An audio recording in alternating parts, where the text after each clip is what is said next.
എല്ലാവർക്കും എൻ്റെ പുതിയൊരു വീഡിയോയിലേക്ക് സ്വാഗതം. ഇന്ന് ചോറിന് കൂട്ടി കഴിക്കാൻ പറ്റുന്ന ഒരു ഡ്രൈ ഡിഷാണ്. അത് നമ്മൾ കോഴിമുട്ട കൊത്തിപ്പൊരിച്ചിട്ട് അതിൻ്റെ കൂടെ ഒരു സ്പെഷ്യൽ മസാലയൊക്കെ ചേർത്തിട്ട് ഒരു കിഡിലൻ ടേസ്റ്റിലാണ് ഉണ്ടാക്കുന്നത്.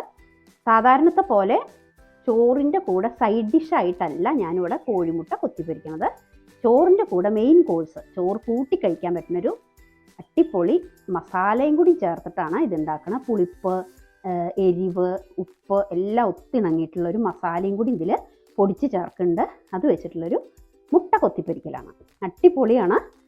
എല്ലാവരും വീഡിയോ ഫുള്ളായി കാണുക.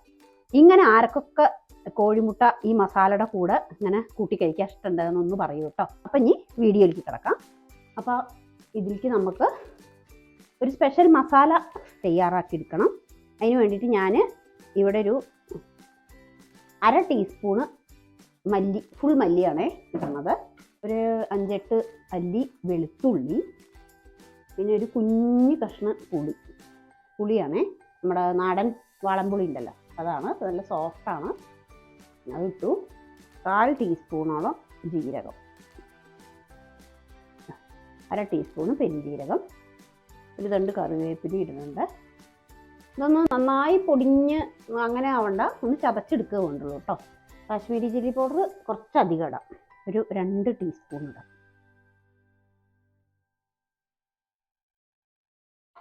നല്ലൊരു കളറ് കിട്ടുമല്ലോ അതിന് വേണ്ടിയിട്ട്.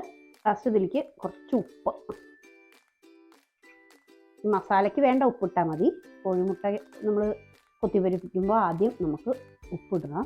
ഈ മസാലയ്ക്ക് വേണ്ടിയിട്ട് കുറച്ച് ഉപ്പിടാം. ചതച്ച് കൊണ്ടുവരാം. അപ്പോൾ ഈ രീതിയിലൊന്ന് ചതച്ചെടുത്താൽ മതി. വെള്ളം ഒഴിക്കരുത് കേട്ടോ. വെള്ളം ഒഴിച്ചിട്ട് ചട്നി പരുവത്തിലല്ല, അങ്ങനെ ഒന്ന് കറക്കിയെടുക്കുകയുള്ളൂ. കല്ലുമ്പിലച്ച കല്ലുമ്പിലൊന്ന് ചതച്ചെടുക്കാം. ഇത് പുളി ഇടുകൊണ്ടാണ് ഒരു വെറ്റ്നെസ് വന്നിരിക്കുന്നത്. വെള്ളം ഒട്ടും ഒഴിക്കരുത് കേട്ടോ. അപ്പോൾ ഈ മസാല റെഡിയായി. ഞാൻ ഇവിടെ കോഴിമുട്ട ഒരു 3 എണ്ണം വെച്ചിട്ടുള്ള അളവാണ് പറയണത് കേട്ടോ. അപ്പോൾ ഇനി നമുക്ക് അടുത്തതായിട്ട് നമുക്ക് ഈ കോഴിമുട്ട ഒന്ന് ചിക്കി പൊരിച്ചെടുക്കാം. അപ്പോൾ അവിടെ ഒരു പാൻ വെച്ചിട്ടുണ്ട്. അതിലേക്ക് ഞാൻ കുറച്ച് ഓയിൽ വയ്ക്കുന്നുണ്ട്. അത് വെളിച്ചെണ്ണയോ റിഫൈൻഡ് ഓയിലോ ഒലിവ് ഓയിലോ ഇത് വേണമെങ്കിൽ ഉപയോഗിക്കാം കേട്ടോ. കുറച്ച് എണ്ണ വയ്ക്കുന്നുണ്ട്. ഏകദേശം ഒരു ടേബിൾ സ്പൂൺ ഉണ്ടാവും. 3 കോഴിമുട്ട നമുക്കിതിലേക്ക് ഇടാം. നമുക്ക് ഇട്ട ഉടനെ ഇതിൽ ചിക്കി ഇളക്കരുത്.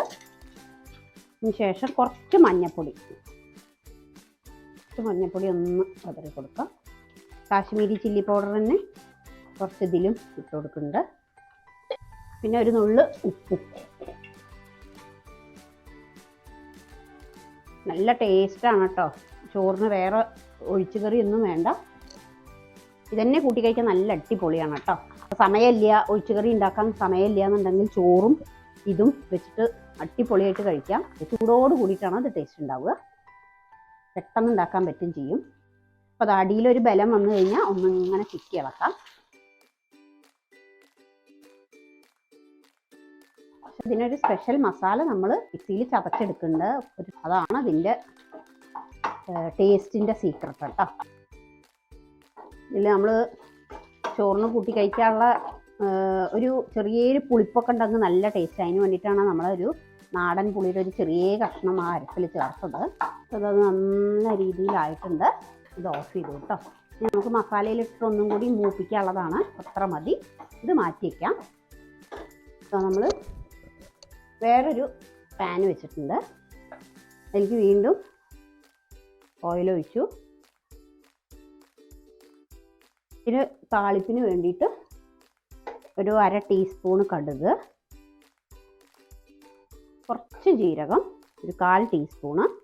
ജീരകത്തിൻ്റെ ടേസ്റ്റ് കുറച്ചും കൂടി ഇഷ്ടമുള്ളവരാണെങ്കിൽ 1/2 ടീസ്പൂണൊക്കെ ഇട്ടോളൂ. ഇവിടെ ഞാൻ 1/2 ടീസ്പൂൺ ഇടണില്ല, 1/4 ഇടണുള്ളൂ കേട്ടോ. പിന്നെ നല്ല വാസനയും ഇടയിലിങ്ങനെ കടിക്കുമ്പോൾ നല്ല ടേസ്റ്റും ഉണ്ടാവും. അതുകൊണ്ട് ഞാനൊരു 1/2 ടീസ്പൂണോളം ഉഴുന്ന് ഇടുന്നുണ്ട്. അതേപോലെ തന്നെ ഒരു ടീസ്പൂൺ കടലപ്പരിപ്പ്, ഒരു 2 കറിവേപ്പില. സ്മൂത്ത് ബ്രൗണായി വരുമ്പോൾ നമുക്കിതിലേക്ക് ഒരു സവാള കൊത്തിയരിഞ്ഞതും ഒരു പച്ചമുളക് കീറിയതും കൂടി ഇടുന്നുണ്ട് കേട്ടോ.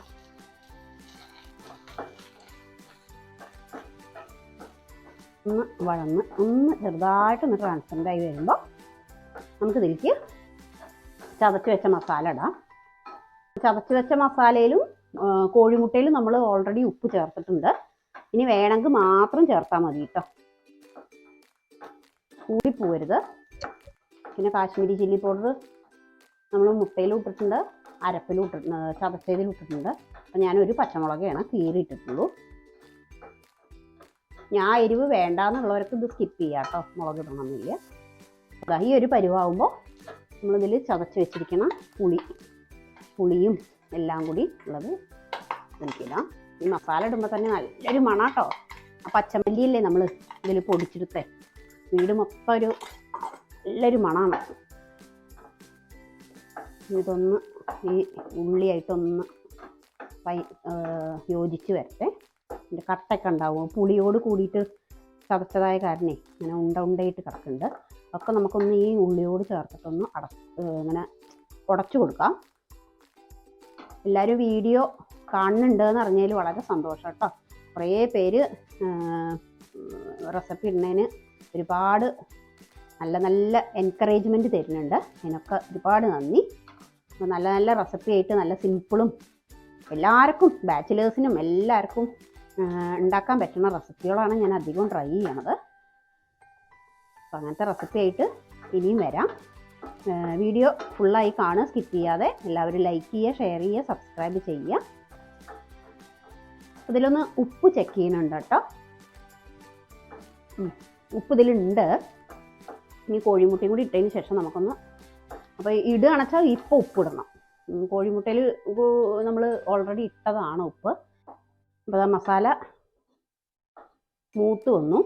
അപ്പോൾ ഞാനിതിലേക്ക് കോഴിമുട്ട ഓൾറെഡി ചിക്കി വെച്ചിട്ടുണ്ടല്ലോ, അതും കൂടി ഇട്ടു. ഉപ്പുണ്ട് കേട്ടോ, ഉപ്പ് നല്ല പാകത്തിന് വന്നിട്ടുണ്ട്. എരിവും എല്ലാം ഉണ്ട്. എന്ന് വെച്ചാൽ നമ്മൾ ഇത് ചോറ് മിക്സ് ചെയ്ത് കഴിക്കുകയാണ്. സൈഡ് ഡിഷിനെക്കാട്ടിലും ടേസ്റ്റാണ് ചോറ് ഇതിൽ മിക്സ് ചെയ്ത് കഴിക്കുമ്പോൾ. ഒരു പ്രാവശ്യമെങ്കിലും എല്ലാവരും ഒന്ന് ട്രൈ ചെയ്ത് നോക്കി കൂട്ടോ, അടിപൊളിയാണ്. പിന്നെ ഒഴിച്ചുകറി വേറെ വേണമെന്നൊന്നുമില്ല. ഓരോരുത്തർക്കും ഓരോ പേഴ്സണൽ ഇഷ്ടങ്ങളുണ്ടാവുമല്ലോ. അപ്പോൾ അങ്ങനെ എന്നെപ്പോലെ അങ്ങനെ ഈ സൈഡ് ഡിഷ് പോലുള്ള ഐറ്റം കൊണ്ട് കഴിക്കാൻ ഇഷ്ടമുള്ള ആൾക്കാർക്കൊക്കെ നന്നായി പിടിക്കുന്നൊരു ഐറ്റമാണ്. ഇനി ഇത്രയേ ഉള്ളൂ. നമ്മളുടെ കുക്കിംഗ് പരിപാടികളൊക്കെ കഴിഞ്ഞു. ഇനി ലാസ്റ്റ് ഞാൻ ഗ്യാസ് ഓഫ് ചെയ്തു.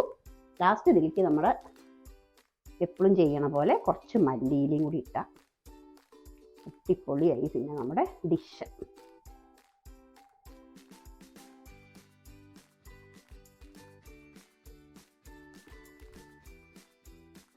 എല്ലാവരും ട്രൈ ചെയ്തിട്ടൊന്ന് അഭിപ്രായം പറയുക. അപ്പോൾ ഇനി അടുത്തൊരു കിഡിലൻ റെസിപ്പി ആയിട്ട് നെക്സ്റ്റ് ഒരു വീഡിയോയിൽ വരാം. Thank you.